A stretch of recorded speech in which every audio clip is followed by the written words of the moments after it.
Najstarejša vaščanka Spodnje planine, 90-letna Marija Polšak, bo v svoji hiši vztrajala do zadnjega trenutka. Ja, zelo je težko. Hudo je biti v take situacije, veste.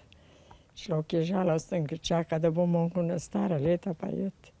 Stalno se napravljamo na to in izpraznujemo prostore, tako da ne bi nam škoda bi bila še večja.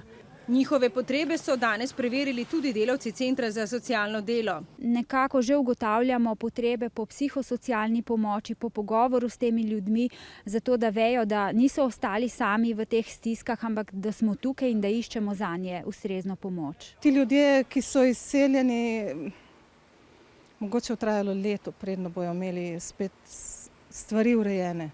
Jutri jih bodo socialni delavci tudi obiskali ter se pogovorili o nadaljni pomoči. Slednje do danes nista potrebovala zakonca Brenčič iz Lipelj, lučaj od Planine. Imamo vse gretje, sinovi so električne pečice prinesli, tako da ne zebe, nisva lačna, kuhava se sama. Vsak dan jih obiščejo tudi gasilci. Ti imajo sedaj na seznamu že 32 izseljenih hiš. Od tega jih je še, kot mi pravimo, z rumeno barvo označenih 19, torej objektov, ki bi lahko bili v prihodnjih dneh, seveda, če bi se gladina tega jezera dvignila, ogroženih.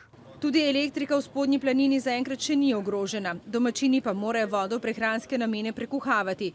Ustekleničeno jim delita Karitas in Rdeči križ. Slednji bo ogroženim družinam namenil tudi sredstva iz solidarnostnega sklada.